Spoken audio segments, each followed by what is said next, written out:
moving and get you out of here on time. That is my personal commitment to you and to myself, so I'm not in a bad mood tomorrow morning on the radio. But for those of you who have not gotten your meal yet, hang in there. They wanted me to start 5 minutes ago, but I said, I'm still working on my chicken. And then Bill Gibler comes over and says, you got to go. And I'm still working on my steak. And then he says, you got to go. And I'm like, you can take the broccoli. It's fine. Let's see. So I'm glad to welcome you back tonight to the start of the annual Virginia Pollen Festival. Yay. God, I saw these little Cub Scouts are doing pollen angels in the parking lot. Can you believe? Everybody's sick. Everybody's feeling this. We are glad that you are with us tonight, and I want you to continue eating while we get started. I want to recognize some deserving individuals and organizations who have made tonight's dinner possible. I want to recognize and thank a special group of people scattered all throughout the room, known as our dinner hosts. These folks played a vital role serving as our fundraising ambassadors. I hope they harassed you to get you to come tonight and to cough up a nice check. So the dinner hosts, please stand up and let us recognize your efforts.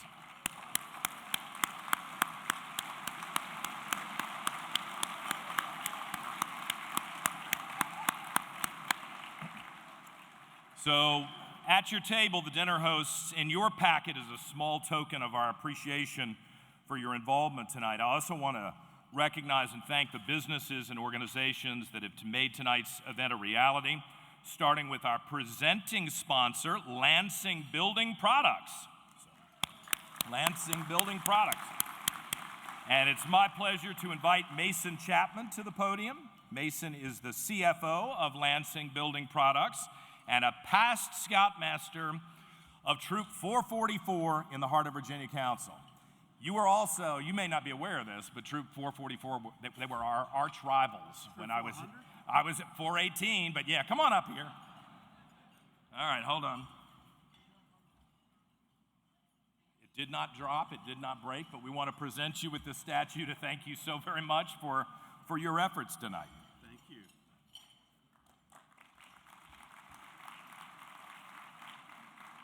I've got something.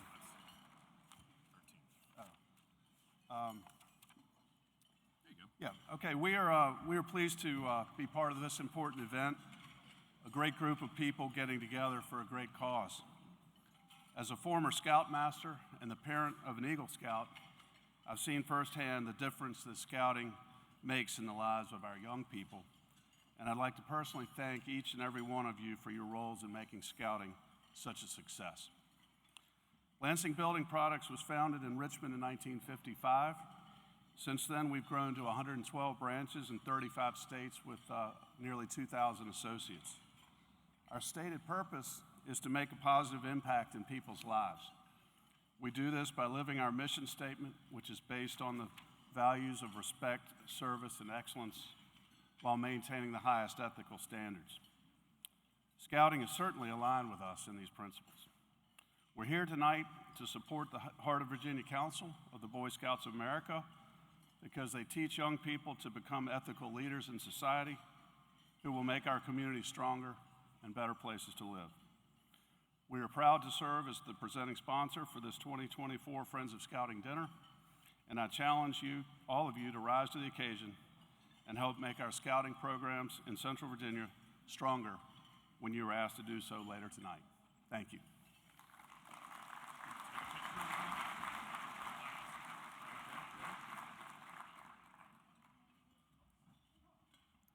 Mason, thank you again for Lansing's leadership as presenting sponsor. And I want to share with you the names of our Platinum Dinner sponsors, including the Massey Foundation and the Joan and Morgan Massey Foundation. Applause for them, please. Yeah. Our Gold Dinner sponsors include Altria, Davenport, Dominion Energy, JOH Investments, the NRA Foundation, Sunt, and Patriot Industries. We know where Patriot Industries is. Good for you guys for being vocal tonight. Our Silver Dinner sponsors include Depcom Power, Ernst & Young, First Baptist Church of Richmond, Interlock, Richard G. Mason, Nguyen Balato, the Petersburg Methodist Home for Girls Foundation, Publix Charities, R.A. Pratt Construction, Town Bank, and Whitley's Peanut Factory.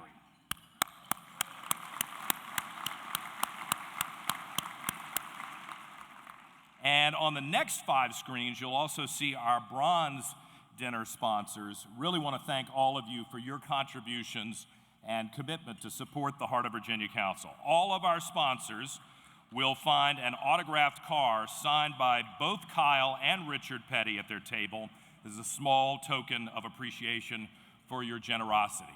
And I am told that if you need to pay for college tuition, you can put that on eBay. It'll go a long way towards the first year's tuition. You can view the complete list of all the companies, organizations, and others that support Scouting in our event program. Heart of Virginia Council is deeply grateful for the financial support of all of these organizations. I also want to extend a special thank you to our Eagle Society donors. Members of the Eagle Society demonstrate their ongoing commitment to the mission of Scouting by making an annual leadership gift of $1,200 or more in the year. If you're not yet a member of the Eagle Society, I want to encourage you to contemplate doing that tonight. Not only will you be supporting the Scouts, but you'll also receive an autographed copy of Kyle Petty's book, Swerve or Die. Could be a political memoir, too, but in this case.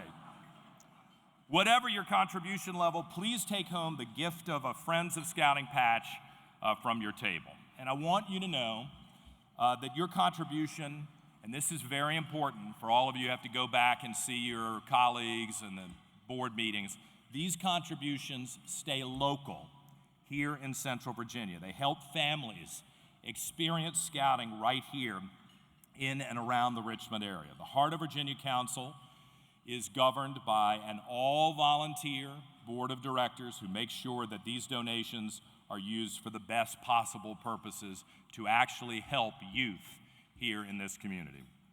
I want to call to the podium the chairman of the board for the Heart of Virginia Council, my friend Damian Clute. Damian's the managing partner of the Richmond office of Ernst & Young, and more importantly, Damian is a parent of a Scout. His son is a member of Troop 1829 in Midlothian. Here we go, yeah, applause for 1829. Damian became chairman of the board in June of 2023, and the reason I followed him was that he was the previous treasurer here, so he knew where everything was hidden and knew what to do and what not to do. Please join me in thanking Damian for the time and effort he's given to Scouting, and welcome him to the stage for a few remarks. Thanks, John. Thanks, John. Guys, ladies and gentlemen, thank you so much for being here. When I look out across the sea of tables and sea of people, the friends of Scouting are alive and well, and Scouting is alive and well. It's my privilege to serve on the board of directors as the chair, a role I accepted because I see the positive impacts in Scouting and our young people's lives, and in particular, my sons, one of whom is here at the table with me. It's amazing when you see them rise through the ranks.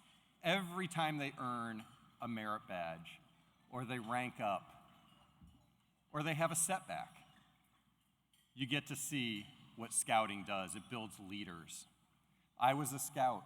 I would not be standing here in front of you if it was not for my personal Scouting experience. While I didn't make Eagle, I made life, and I made lifelong friends. And that's what Scouting's about. It's about really building character and values. I'm so proud of the Heart of Virginia Council. We've had so many successes. I just want to share with you a few of them over the past 12 months. There's a brochure that highlights them in more detail, but I'm just going to touch on a couple of them. Last year, we grew our Scouting units in our service area. We can't deliver Scouting without incredible volunteers who hold weekly meetings for our youth and young people. For a decade, the number of units locally have been declining. However, last year we started 4 new Cub Packs, 8 new Scout troops, 4 new Venturer crews, a new Sea Scout ship, and a new Explorer post. we ended 2023 with a year-over-year growth in units for the first time since 2010.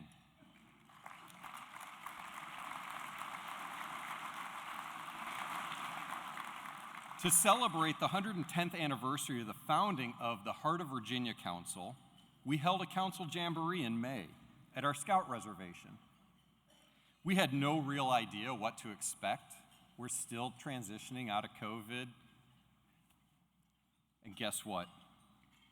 We had 1,600 participants, 200 volunteers helped put it on, making it the largest event ever held at our camp. And speaking of our camp, we've made some upgrades to our Scout reservation in Goochland County. Thanks to donor generosity, we replaced every mattress so kids have something nice to sleep on. We fixed or replaced our AEDs. We want to make sure that scouting is safe. We replaced our HVAC system in our Cub dining hall. I guess we want to be comfortable too. And for those that were downstairs, it's a lot warmer, so we know what it's like when AC's not on. And we installed a new backup generator to ensure that we're able to feed our scouts in unforeseen circumstances. I'm very proud of the hard work that everybody does and the scouting impacts across all neighborhoods and communities in Central Virginia. Last year, we brought scouting back to the Henry Marsh Elementary School in Richmond's East End, and now have over 30 Cub Scouts meeting there regularly. Yep. Over the past 5 years, we've partnered with the Petersburg Public Schools to offer in-school scouting programs. Starting with a handful of students at one school, it has now expanded at the request of the school system to serve all Petersburg elementary schools. Today we have over 376 total scouts in Petersburg, an increase of 95% from last year. The bottom line, scouting is alive and well in Central Virginia. Tonight you're going to see some of the impact that our program is having on young people. We're going to tell you about 3 of our scouts, Nikos, Jake, and Armand. All of these scouts are different, unique backgrounds, different life stories, and different neighborhoods. However, they're all bonded by the values of the Scout Oath and law. Before we see some of our current scouts, we'd like to recognize one of our past scouts. The Heart of Virginia Council last presented the Distinguished Citizens Award 2 decades ago. Tonight, we bring it back. We're going to bring back this tradition thanks to Davenport, the sponsor of the 2024 Distinguished Citizens Award. Mike Beal, thank you so much for your generosity in making this part of our dinner a reality. Our award recipient is a Richmond Scout who has made a mark on the world. Richard G. Mason, Ricky, is a senior partner at Wachtell, Lipton, Rosen, and Katz. Ricky? Let's see where. Oh, come on up, Ricky.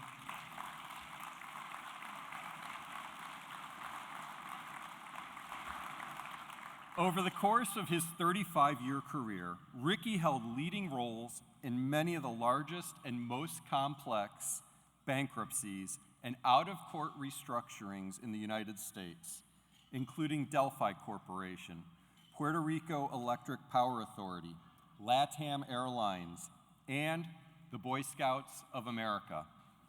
In the BSA case, Ricky chaired and represented the ad hoc committee of local councils pro bono, which, under Ricky's leadership, galvanized the BSA's over 250 independent councils, like the Heart of Virginia Council, into creating the largest settlement fund of its kind in history. Ricky graduated magna cum laude from the VCU, so he's local. In 1983, he received a JD cum laude from NYU. in 1987. But more importantly, he's a distinguished Eagle Scout, and it all started here in Richmond, Virginia. He's been a 2022 recipient of the Silver Buffalo Award, BSA's highest volunteer recognition, and he's a member of the BSA's National Executive Board and National Executive Committee. He's a proud alumnus of Troop 417 in Richmond, Virginia, sponsored by his synagogue, Temple Bethel. He attended summer camp and troop leader development camp at T. Brady Saunders, where he's still sore from swimming the mile swim. With the encouragement of his parents, Pearl and Joe Mason, his scoutmaster, Malcolm Kalman, and many other adult leaders, Ricky became an Eagle Scout at 14 years old. It is my pleasure, on behalf of the Heart of Virginia Council, to recognize Ricky Mason with the Davenport Distinguished Citizen Award. Ricky, thank you for your service to Scouting.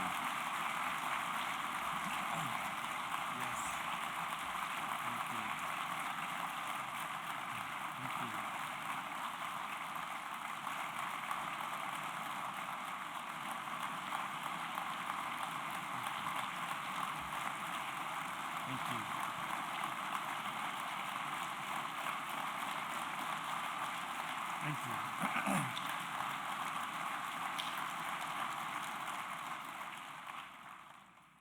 Thank you, Damien, and everyone here in the Heart of Virginia Council for this amazing award. Tonight is a homecoming for me. I grew up at 4010 West Franklin Street in the West End, and I attended the Richmond Public Schools. My father, Joe Mason, was a sportscaster for radio station WLEE, sorry, not WRVA, great rival. And yes, one of my childhood heroes was Kyle's dad, King Richard Petty, number 43.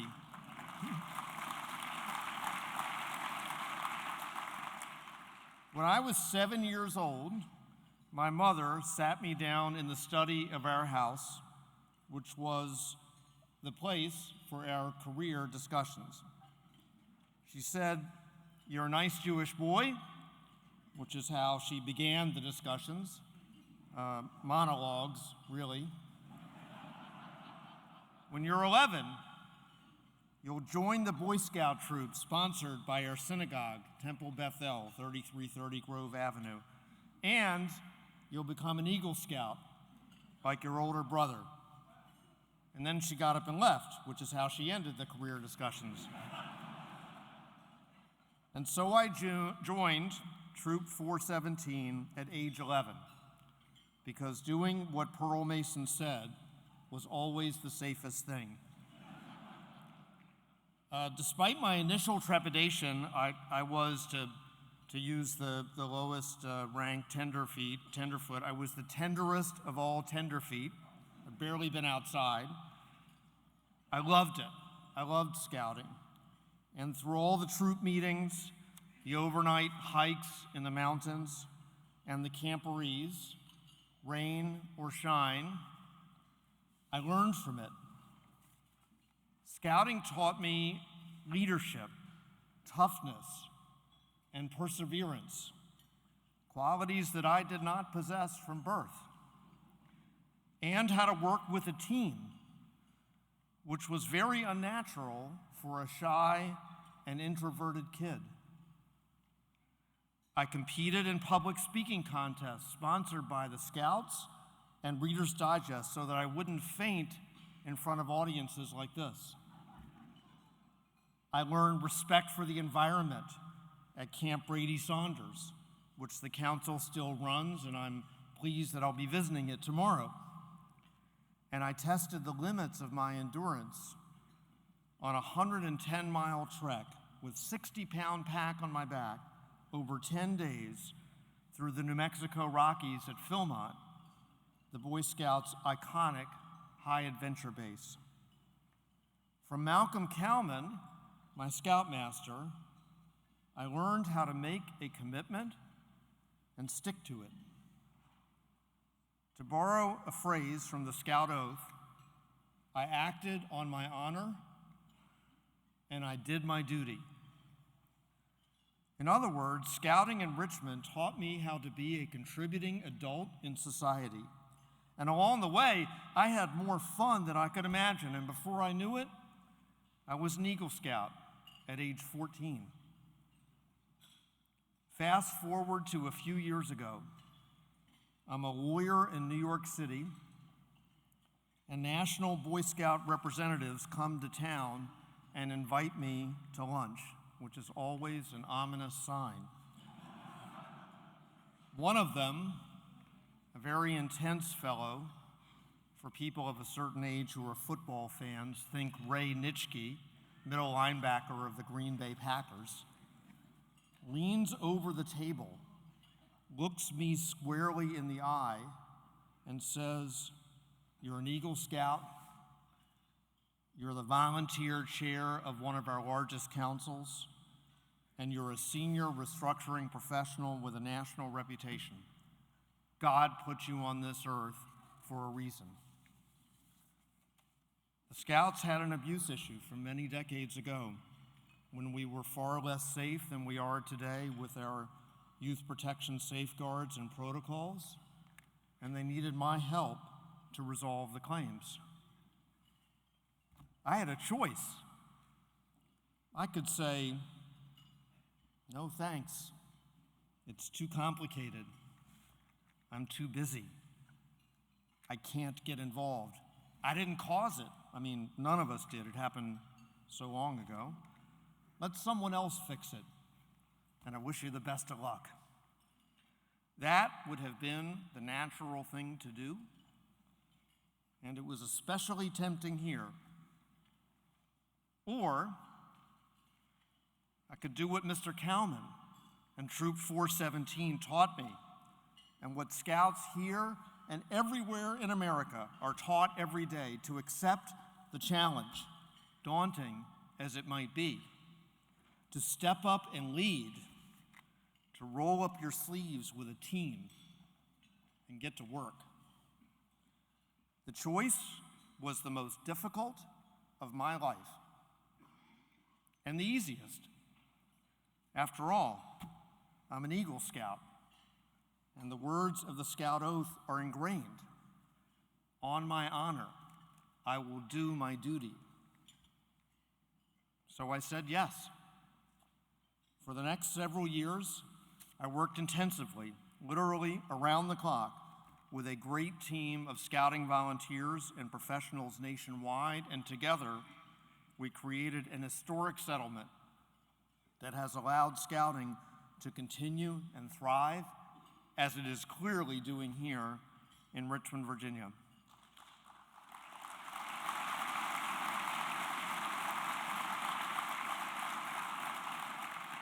At a time when our youth need more connection than ever, and our society needs more positive forces, scouting is vital.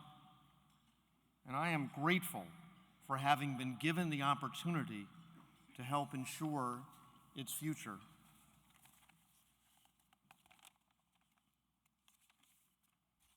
Thank you to the Heart of Virginia Council for bringing me home for this bit of closure and to celebrate your success with you. And thank you most of all to my wife, Beth, and the rest of my family and my friends for your support and perseverance through this great adventure. Thank you.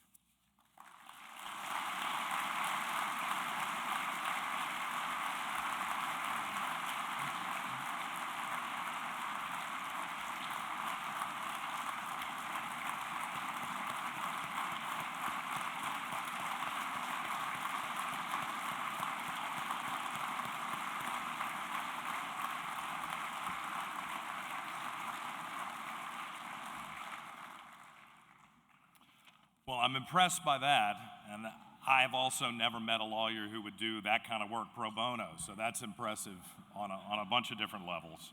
I'll keep your card, Ricky. Thank you very much. Scouting is a life-changing program because it combines the values of the Scout Oath and Law with challenging experiences that teach leadership, personal development, and community service, with adult mentorship plus outdoor adventures. Youth display the knowledge and skills that they've learned by earning ranks and merit badges. The BSA's Merit Badge program is designed to teach Scouts about a wide variety of topics with the hopes that they'll discover new interests, new hobbies, maybe even a future career. To become an Eagle Scout, you have to earn 21 merit badges. However, there are over 135 merit badges offered. Tonight, you'll meet 2 Scouts right here who accomplished the very rare feat of earning every merit badge that's available. Stunning, stunning. Our first is an Eagle Scout, Nikos Lucas. Where are you, Nikos? Come on up here. That thing heavy? Knock you off? Nikos joined Pack 555 when he was 7. He loved participating. There you go, 555. He loved participating in the Pinewood Derby and working on advancement skills. When he became a Webelos, he really enjoyed earning the pins and managed to earn them all. When he bridged to the troop, he turned to his parents and said, I'm going to earn all the badges, not knowing that there were 138 instead of just the 25 Webelos pins. See, that'll teach you to do some research before you talk. But badge work became a way of life for the Lucas family. Any vacation that they took revolved around how Nikos could incorporate and complete a badge requirement during the trip. They went fishing and camping and hiking and biking.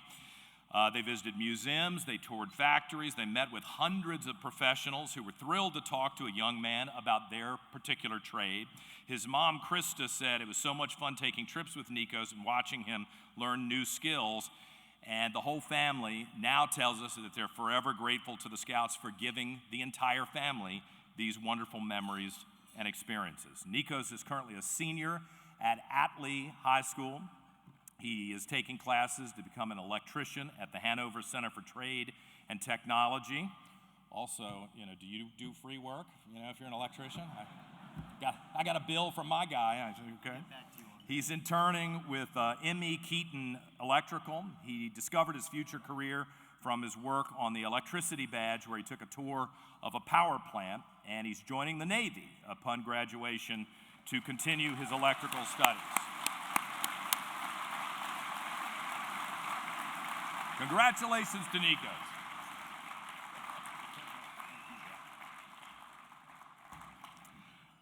Our next Scout is Jacob Owen Nelson. Where are you? There, come on up here. Running with the shorts today. All right, good.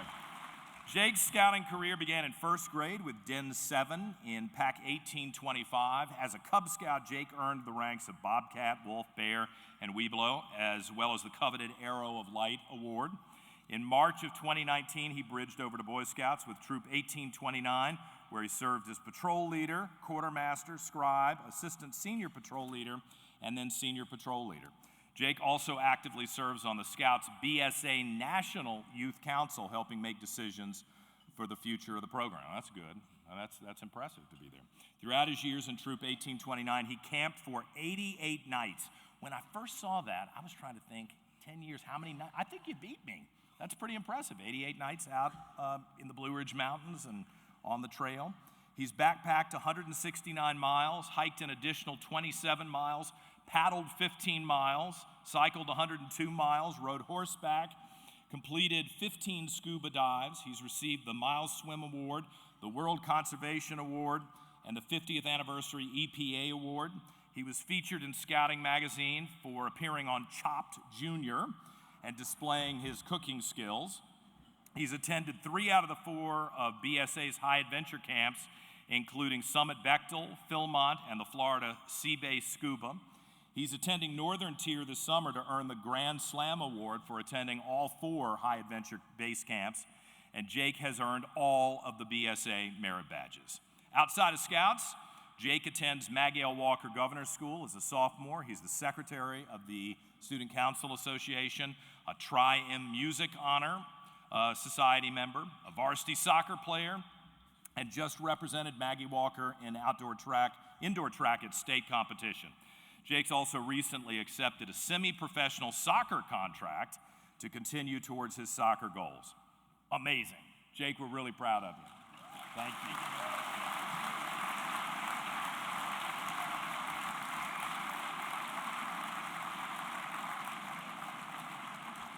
I mean, I got to be honest with you. I was just trying to get to 21, so I could. This is humbling. It's a rare thing for a scout to earn every merit badge. So rare that, get this, you just met 2 of them. There are less than 600 Boy Scouts in the United States of America known to have ever accomplished that feat.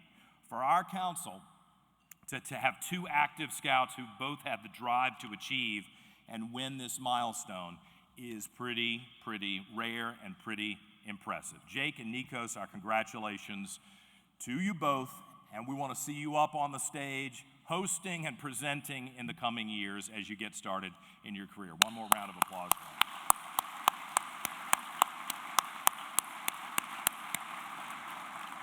So our last scout is Arman Ali. Come on up here. Arman is an Eagle Scout with Troop 715, and he has been in scouting ever since he was 7. He's an honor roll student and a member of Henrico County Superintendent's Student Advisory Committee. I'll give you my list of things I need you to bring up at the next meeting. I complain about it on the radio all the time, but maybe you could do something about it for me, all right? He's played major roles in all of his school's drama productions. He's performed at the Edinburgh Fringe Festival in Scotland and has worked as a junior assistant at Cotillion. Arman is going to speak to us this evening about his personal scouting journey.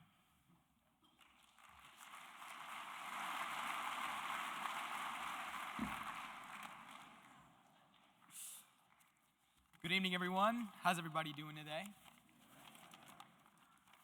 Thank you. Thank you for this opportunity to speak of my scouting experiences this evening. I recognize and appreciate the path scouting has put me on over the past 11 years and brought me to where I am standing in front of you today.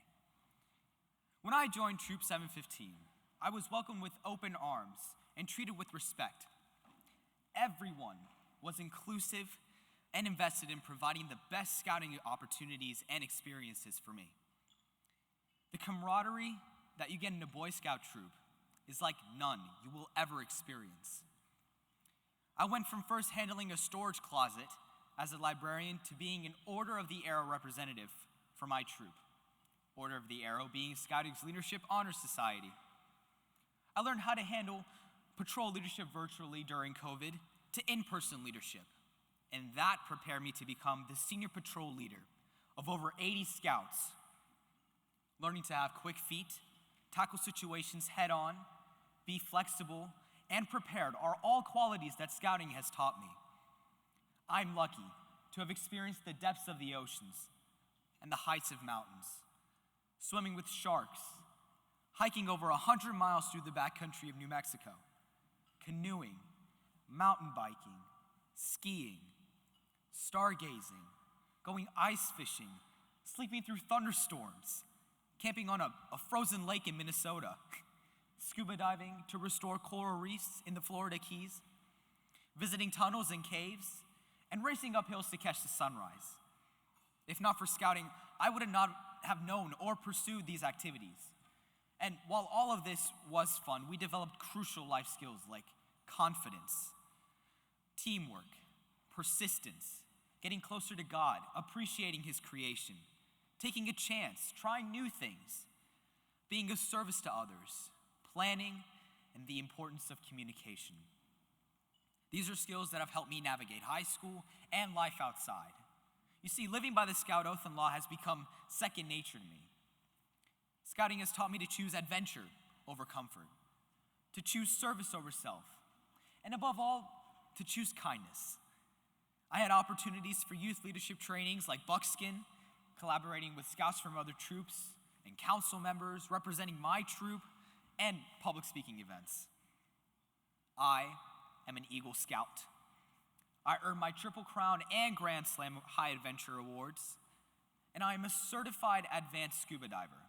But as much as I want to make it all about me standing in front of you today, it is the time, the effort, the kindness, and willingness of people like you all sitting here today that have made it possible for me and the thousands of other scouts across this council to achieve all that. I am the senior class president and am actively engaged in theater at my school. Scouting has prepared me to balance my academics with my passions, and Scouting also prepares you to be a responsible citizen who gives back to your community. I see that in action here with the Scoutmasters and adult leaders. In the future, I would like to pay it forward as much as possible. So thank you. Thank you for supporting Scouting. Thank you for being here. Thank you. Yours in Scouting.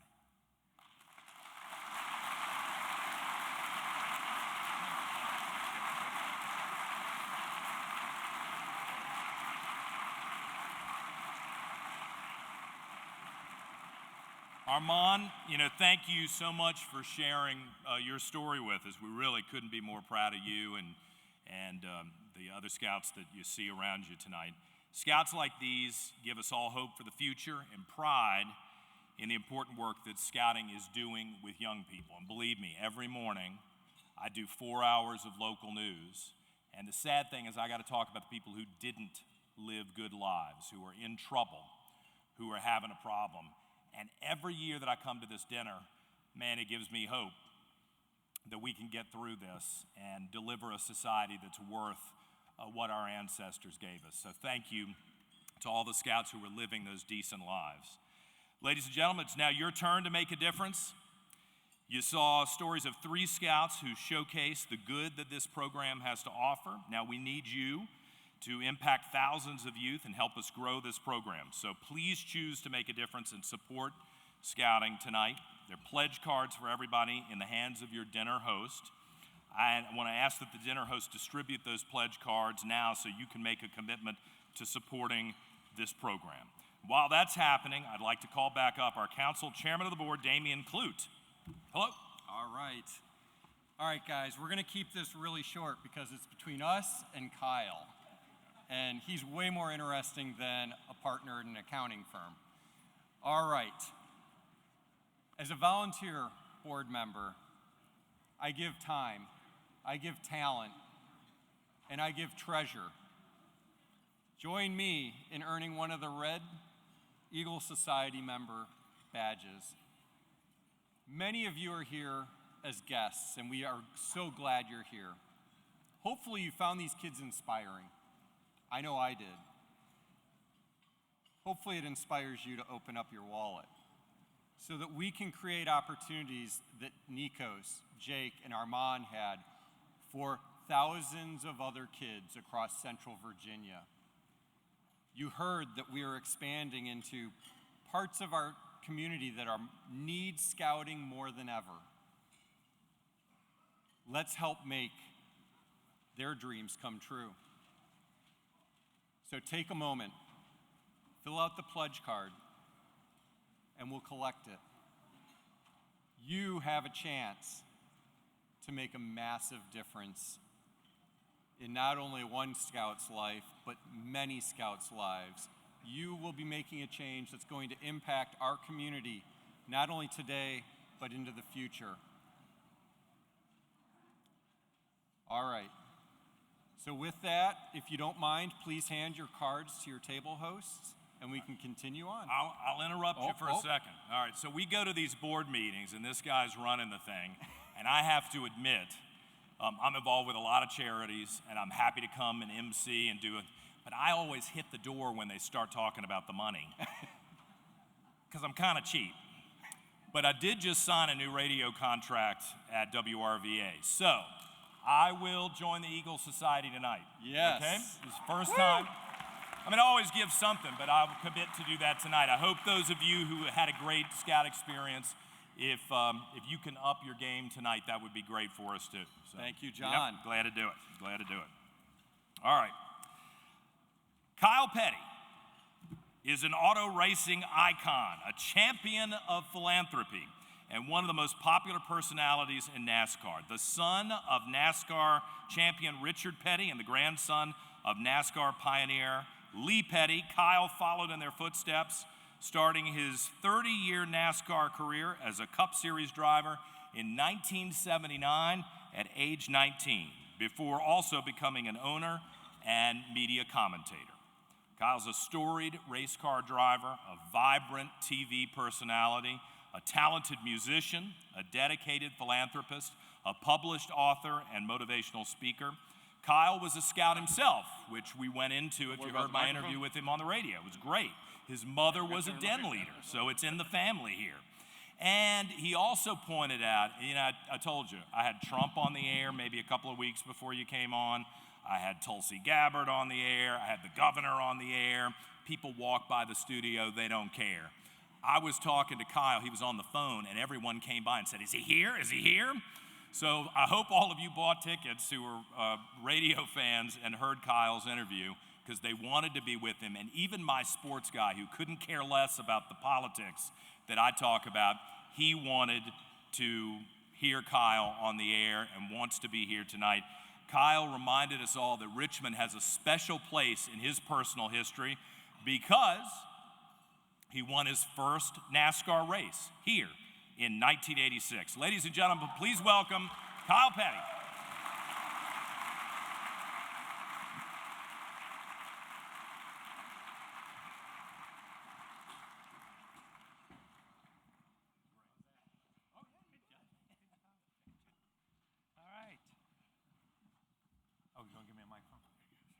Ooh, this work? So how's this? I feel like a massive underachiever. Are you kidding me? Golly.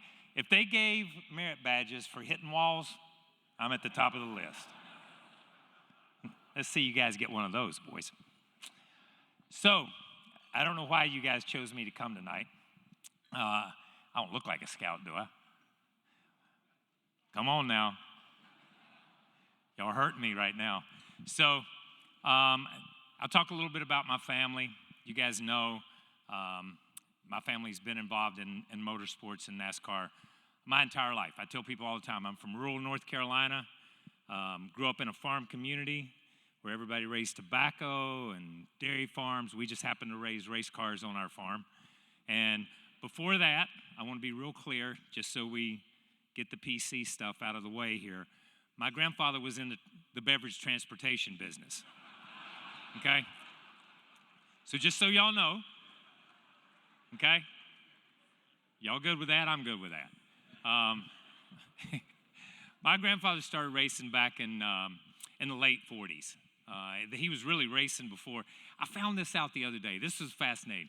So my dad is 86 years old, and he's in a totally different place in life. And my sisters and I, we'll pepper him with questions about things growing up and things like that, because we're missing that part of our history. Everybody knows the Richard Petty story, but we want to know the Richard Petty, the kid story.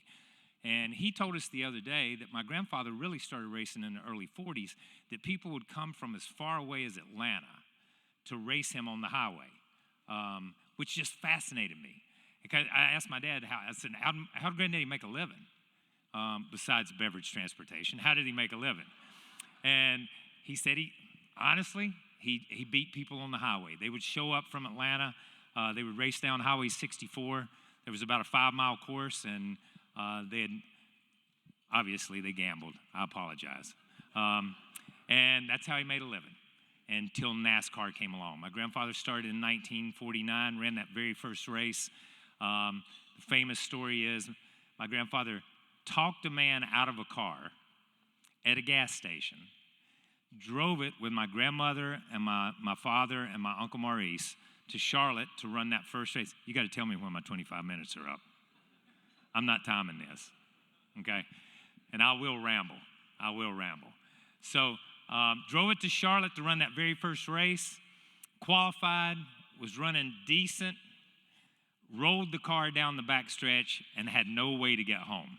Had to bum a ride home and call the guy up because I wouldn't have been brave enough to go see the guy either, and tell him that his car was in Charlotte at the racetrack, and that's how petty enterprises started. That's how my granddad's career started. He went on to win 50-some-odd races and 3 championships through the 50s, and was in a terrible accident. Won the very first race at Daytona. I will tell you this story.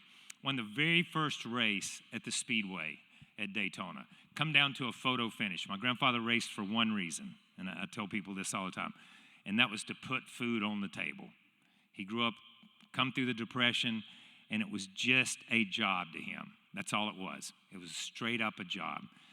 He won that very first race at Daytona, and there's a famous photo of it. They come across the start-finish line. It's my grandfather. It's a gentleman named Johnny Beauchamp from Iowa, and it's Joe Weatherly.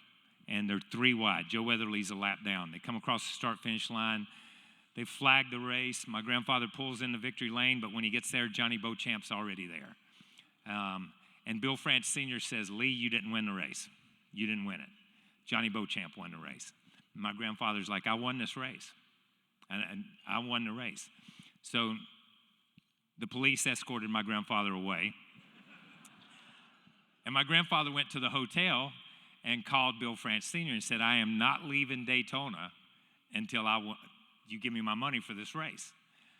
So he sat in a hotel in Daytona for 3 days. For 3 days he sat there, and he would call Bill France every day. And finally there was a gentleman named T. Taylor Warren who had taken a picture of the crossing the line.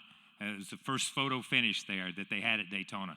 And sure enough, my grandfather won the race. And it was on a Wednesday, yep. And my grandfather, Bill called my grandfather and he said, "Lee," he said, "you're right. You won the race." He said, "I don't have the trophy. The trophy is in Iowa with Johnny." And my grandfather said, "I don't give a rat's rear end about the trophy, but I'll be by your office in about 15 minutes for that check." And he stopped by and he picked up the check and he went back to North Carolina.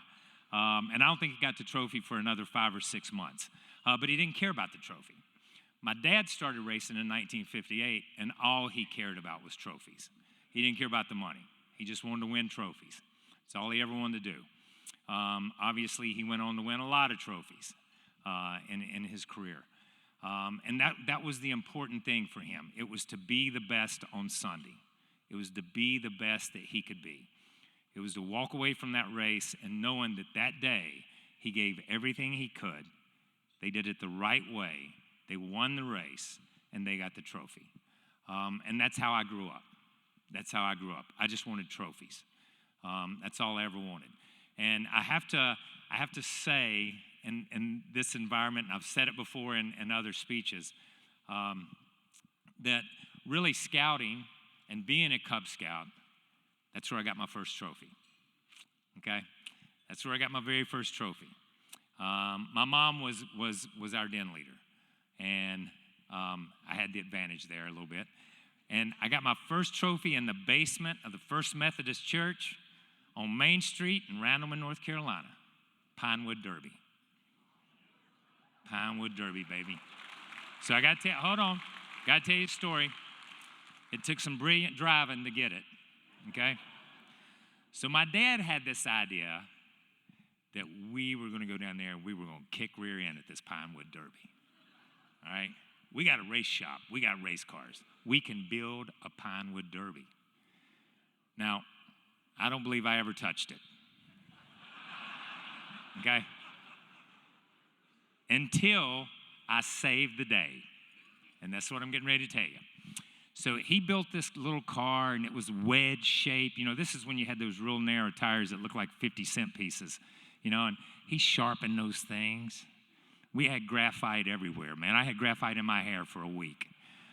We had graphite, man, on this thing. We put that thing, and we took it down there, and you know that Pinewood Derby track, it ran down, and then it turned like that, and then it went like that.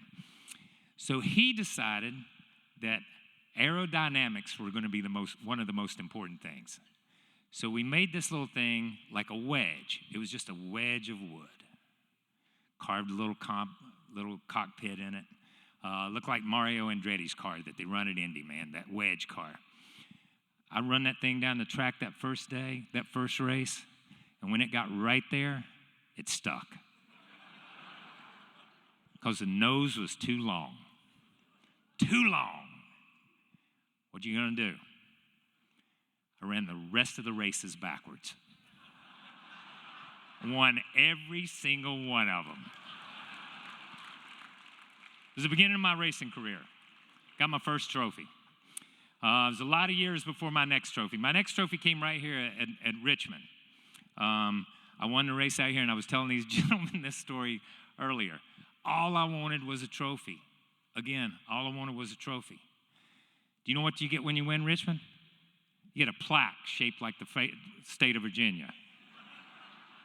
I want a plaque. What do I want a plaque for? You got a plaque.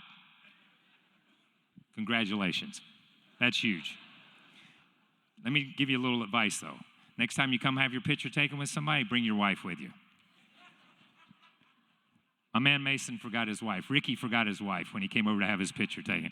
He was so excited that I knew Richard Petty. That's all he cared about. What the deal was. Anyhow, my dad raced from 58 until 92. 200 races, 7 championships. So much. Meant so much to this sport. Did so much for our sport. And it's funny when you grow up in a family, you don't realize how great your parents are. You just don't pay attention to it. They teach you everything, and you don't realize you're learning. They teach you how to be the person you become. They give you that guidance. They give you that structure. My dad gave me all that to be the person that I became. My mom gave me half of that. And the half she gave me was a lot of what you teach in scouting. Kindness, truth, loyalty. Those are the things my mom passed on to me. And those are the things that are most important for me to pass on to my kids. And that's what this program is all about in a lot of ways.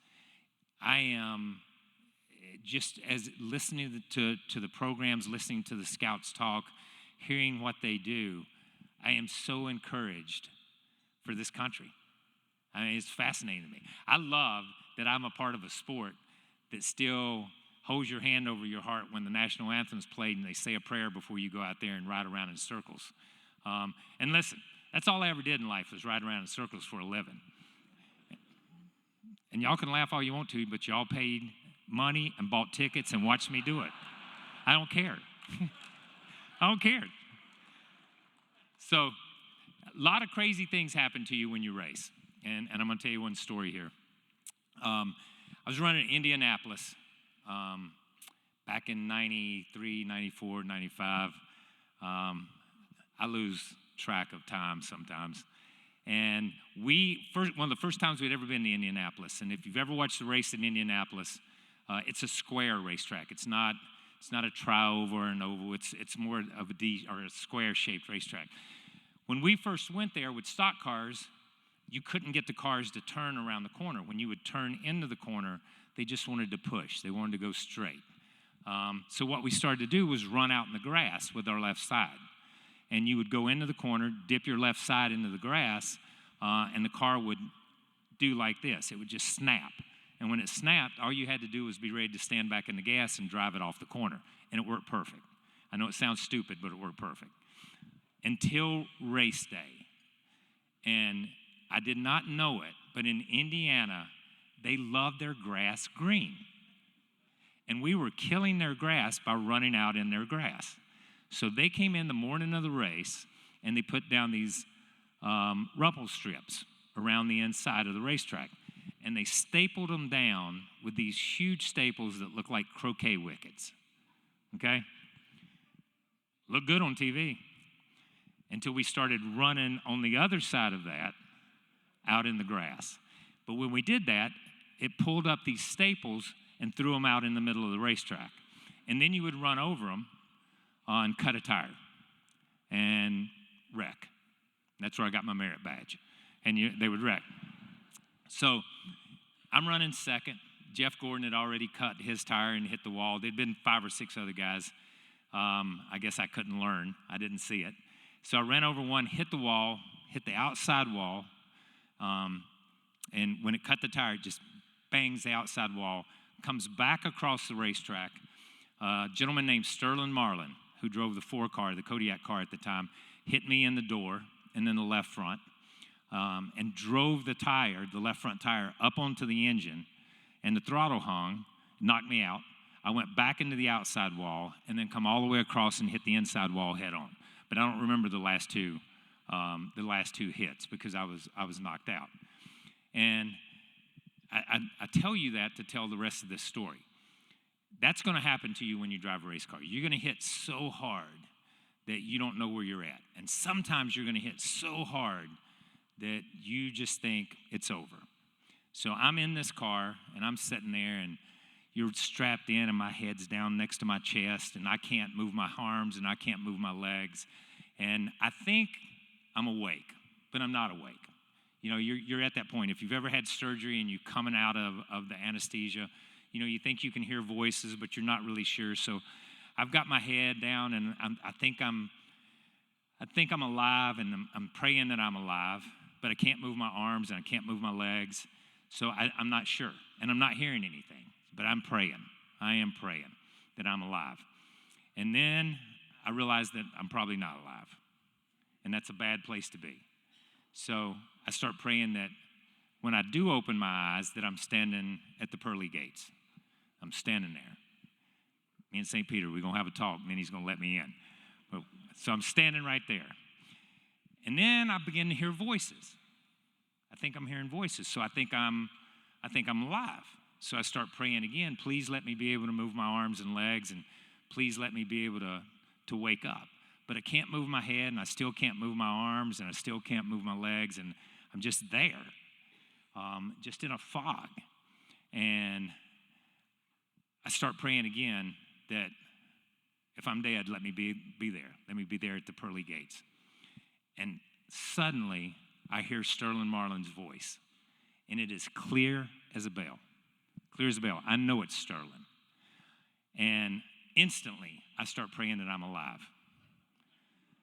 Because if I'm dead and Sterling's there, we're not at the pearly gates.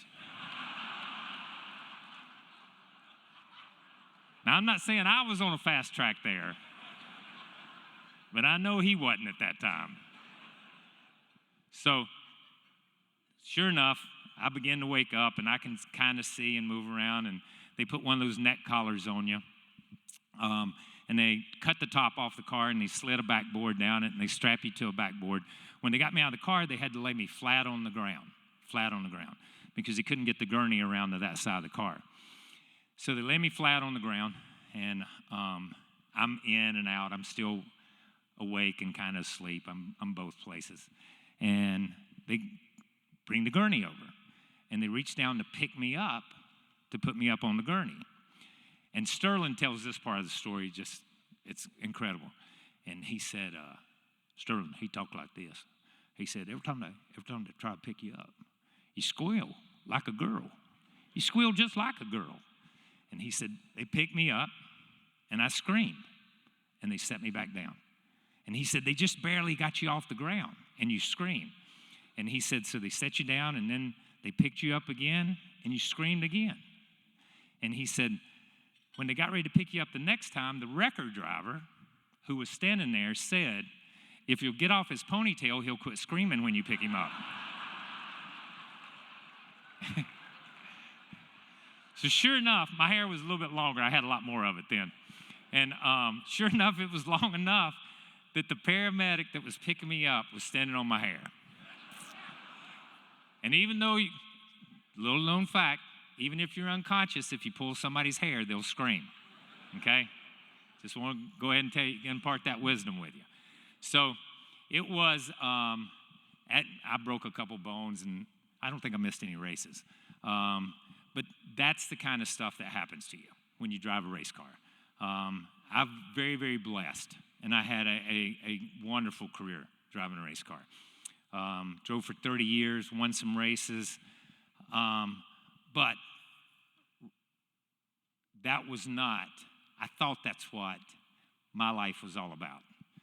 And then Adam come along. I had a son that came along. And Adam drove, and he was just phenomenal.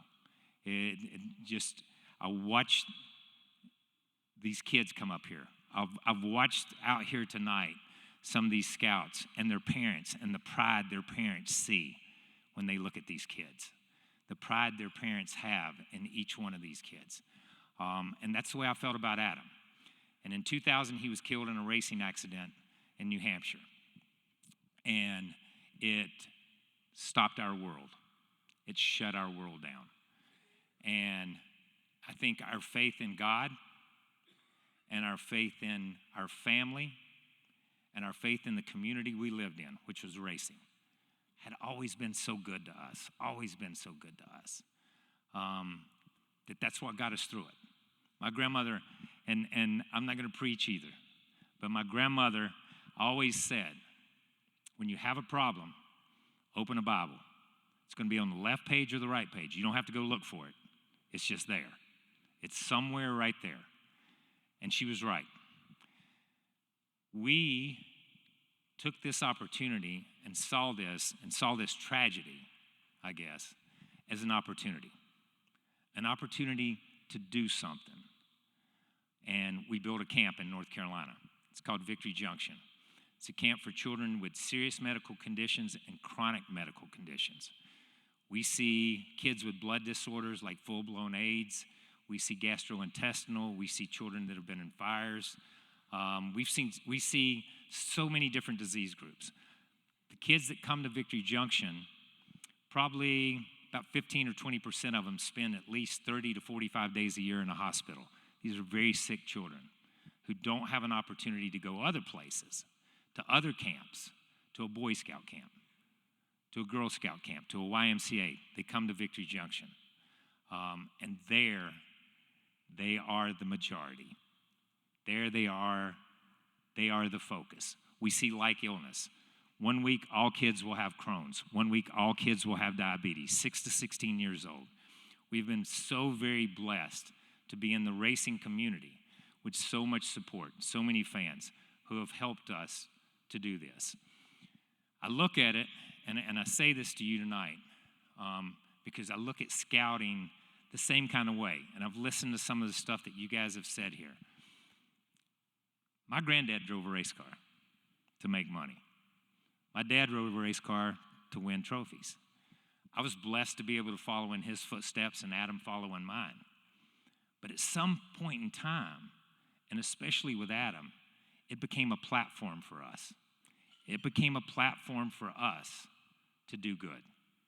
It became a platform for us to change people's lives, to change these children's lives, to be a positive force in these children's lives, to show them that they are more than the disease that they have. They are more than the illness that they fight. And we have been incredibly blessed to have seen 125,000 kids in the 20 years that camp has been up and running, totally free of charge. That's what we do. We're fundraisers. We raise money to send kids to camp. That's why, same as tonight, the call for financial support is so important, because you change children's lives. Just as camp does, so does scouting. That's how simple it is. I'm going to tell you one quick story, and this is going to be the end of it, I promise. This family came from Richmond, okay, and that's why I tell this story. Little boy came to camp, second year of camp. He'd been in a fire, and he was burnt over 90% of his body. He could move his thumb, and he could move his little finger. And other than that, that's about all he could really do with his hands. He came to camp, and he was so flippin' excited when he got there. I can't tell you how excited this little boy was, because he was going to camp for the first time. He was 12 years old. And he came to camp, and we do a thing at camp on Sunday afternoon. You check in camp. Monday afternoon, Monday night, we have a cookout. Tuesday night, we have a thing called NAS Carnival, where different drivers come and they do pit stops, and it's like a carnival atmosphere. Wednesday night is a dance night. Thursday night, they have a talent show, and Friday, they go home. Saturday, we sterilize the camp, clean the camp just like you would a hospital, and we have another disease group that comes in the following week. So Sunday night, as more and more kids came to camp, this little boy that had been so excited and his mom that had been so excited, he got quieter and quieter and quieter and just began to withdraw. And by the time all the kids came and stayed with him in his cabin, he just sat in the corner on his bed. The way camp works is we have 1.5 adults or volunteers for every one child that comes to camp. So he had his own personal counselor. And, the counselor worked with him.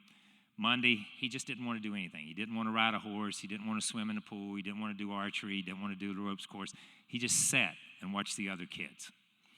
By Tuesday afternoon, the camp counselor had told a couple of people, so we switched counselors to try to draw him out, to try to get him involved. We went through Tuesday, same thing, nothing. By Tuesday afternoon, our camp director said, let me have him, I'll take him. So he finally got him to do a little bit of archery late Tuesday afternoon. But that's all this little boy had done. He'd been there 2.5 days, and he had shot a couple of arrows. That's all he had done. All the other kids were just running everywhere. Now remember, every child at camp has been in a fire in some way, shape, or form, and has the physical scars and the emotional scars of being in that fire. So by Wednesday, when Wednesday comes along, he finally got in a swimming pool, and that was okay. But at lunchtime, we have an area, and we call it the fuel stop. Everything at camp has a racing theme.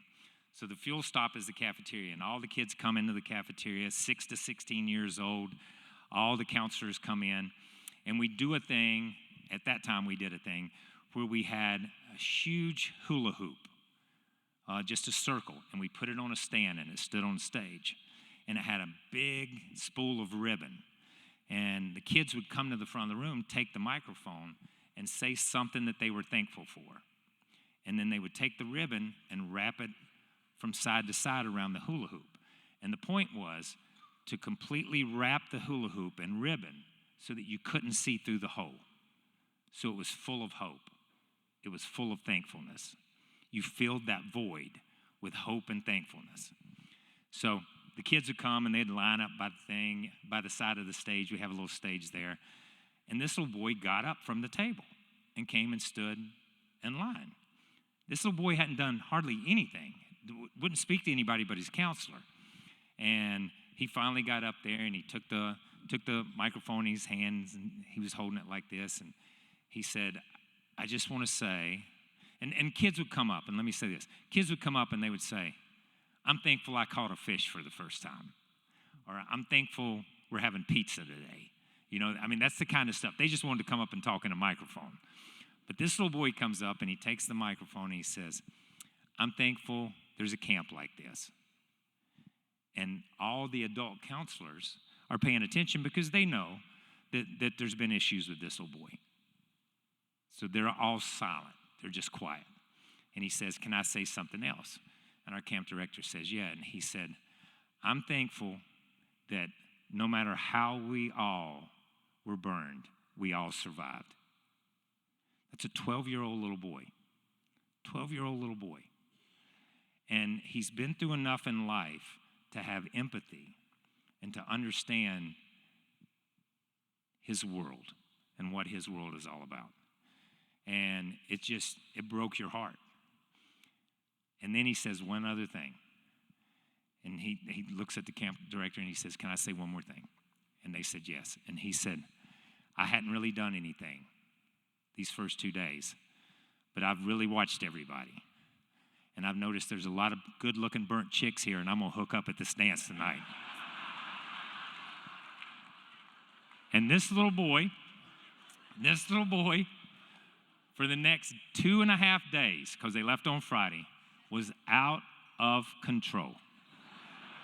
He wanted to be in the pool. He wanted to ride the horses. He wanted to do the zip line. He wanted to do everything.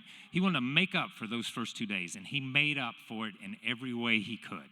He made up for it with talking to people, with doing the things. He just blasted through those last 2.5 days. Friday afternoon, his mom come and picked him up, and they left. And about 45 minutes later, they were back. And she came to the administration building, and she said she wanted to see the camp director, which is not a good sign, okay? Which is not a good sign. It's like when your mom wants to have a conversation with you about life. Not a good sign. So it's not a good sign. So she goes in the office, and she sits down with our camp director, and she breaks down. She just starts crying. And she said, that is the little boy that I had when he was 9 years old before the fire. But that little boy had disappeared. And camp brought that little boy back. And that's what camp does. That's all camp does. It empowers kids to be kids. This lady came and volunteered at camp, gave her time, made that effort for other families and other kids for the next 10 years. She was there every year. Every year. That's what camp does. What you guys do as volunteers, what you guys do as donors, is the same thing. It's the same thing. You give these kids an opportunity to change their lives, an opportunity to change the people's lives around them, and someday an opportunity to change the world we live in through their leadership and through what they learn in scouting. Thank you guys for having me here tonight. I appreciate it more than you know. I know it's easy for me to come to Richmond because there's nobody in Richmond that wasn't a Richard Petty fan. So I appreciate it. Thank you guys for having me tonight. God bless you.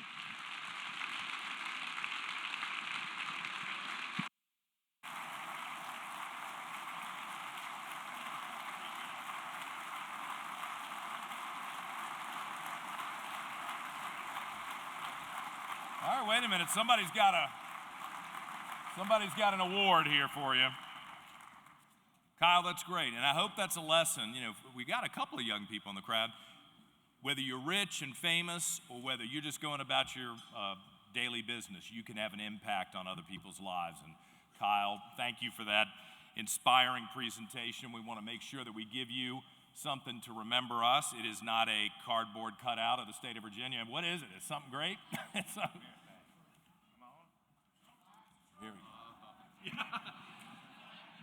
Some gifts from the Heart of Virginia Council, and then we're going to send a scout to camp for you on your behalf. God bless you. Very good. Thank you, guys. Thank you, guys.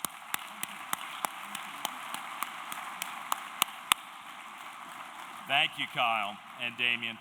Ladies and gentlemen, thanks for your generosity this evening. Your support tonight is changing lives and making our community a better place. You make this event a success every year. We thank you for coming to downtown Richmond and growing our numbers since COVID.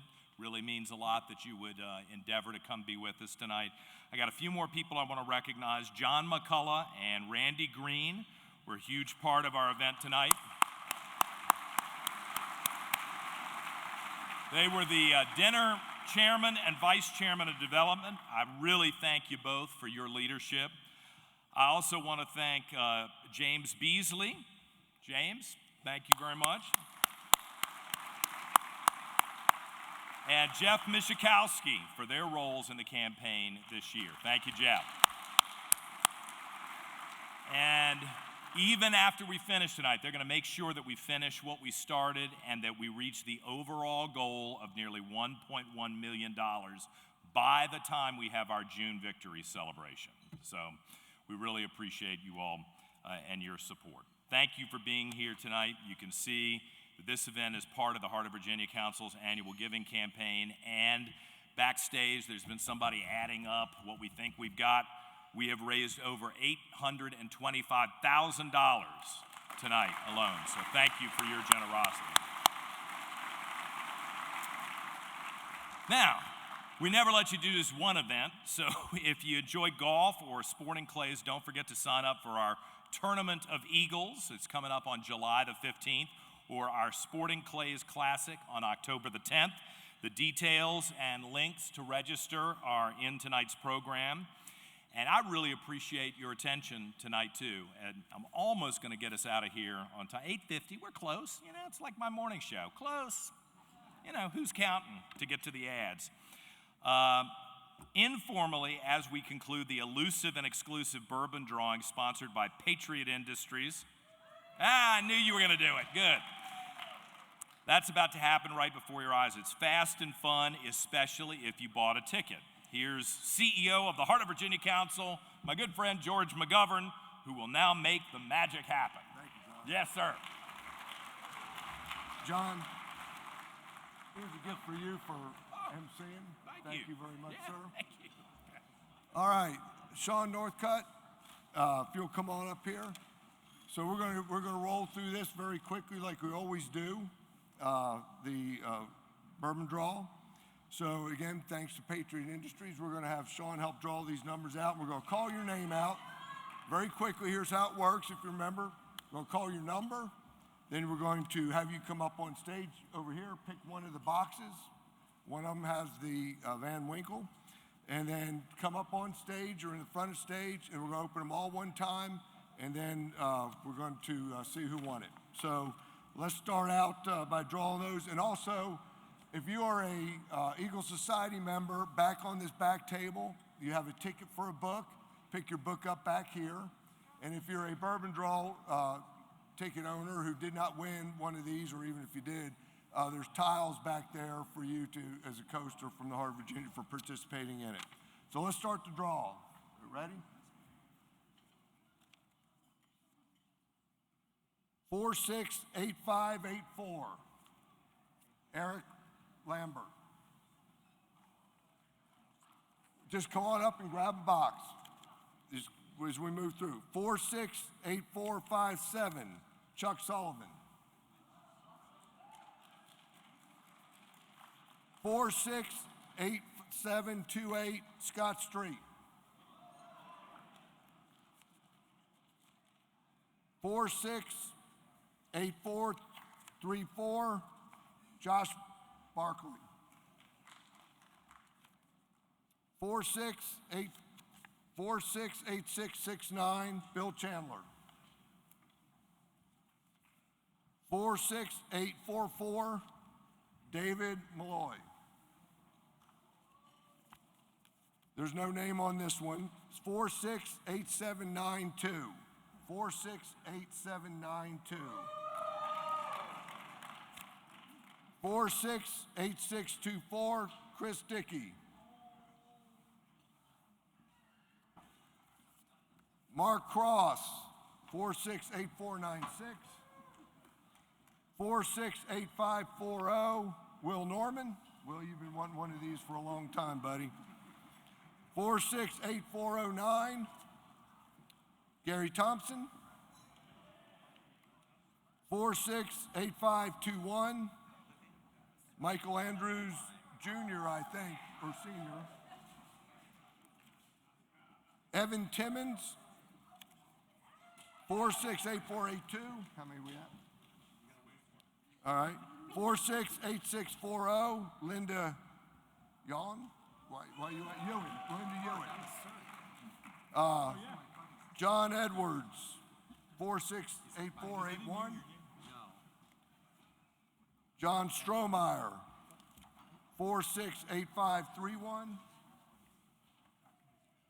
468578 Jimmy Carr.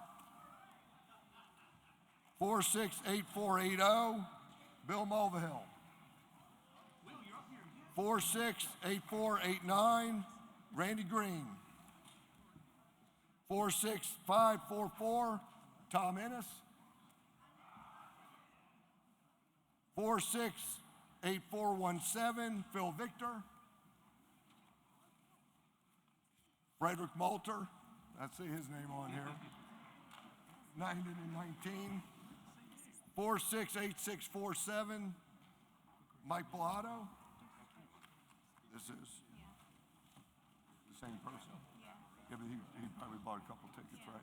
All right, also 468439 Tom Ennis. I guess you won two. Did you bought multiple tickets? 468448 David Malloy also has multiple tickets. Bill Sanderson.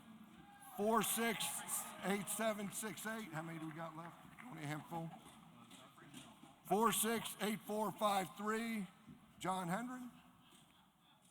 468726, Scott Street, another one.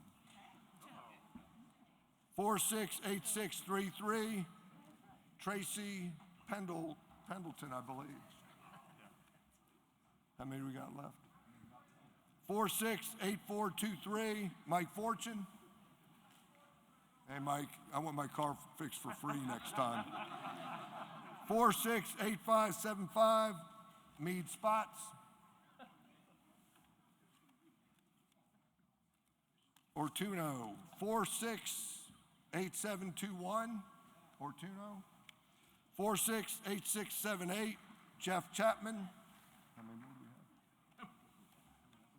We're almost done. 468526, Jonathan Lucas, Loucas, I think. How many do we have left? 468751, Dr. Matthew Spradlin. No operating, sir, after these three. 468437, Josh Barkley. How many do we have? This is the last one? Okay. James Beasley, 468780. And here's the last one, right? We have them all? All right. Dr. Bartle, 468530. All right, is that 38? All right. So, if someone wants to get a picture, because I want Sean up here, someone who's got their cell phone, what happened to, there you go. Get a picture of the whole group if you would. Guys, on the count of 1, 2, 3, there's a little red tab there. If you pop it open, it's very easy. It opens a box, and we'll see who are these boxes up here still to get. We have 3 boxes up here. Bill?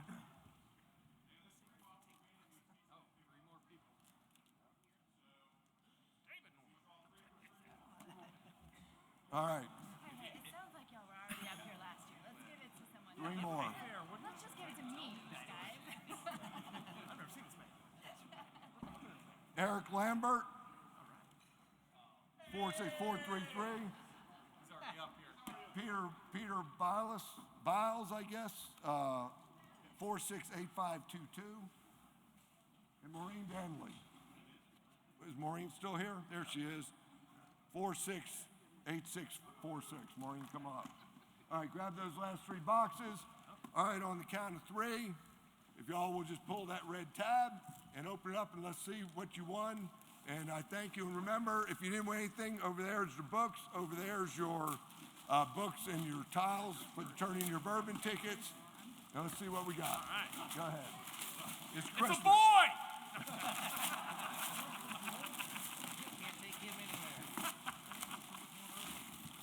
Who won the Van Winkle? Who won the Van Winkle 10? There he goes, Mike Bellato. All right. All right, everybody, thank you very much. We appreciate you. Thank you, Kyle. Great job. And we'll see you next year. Take care.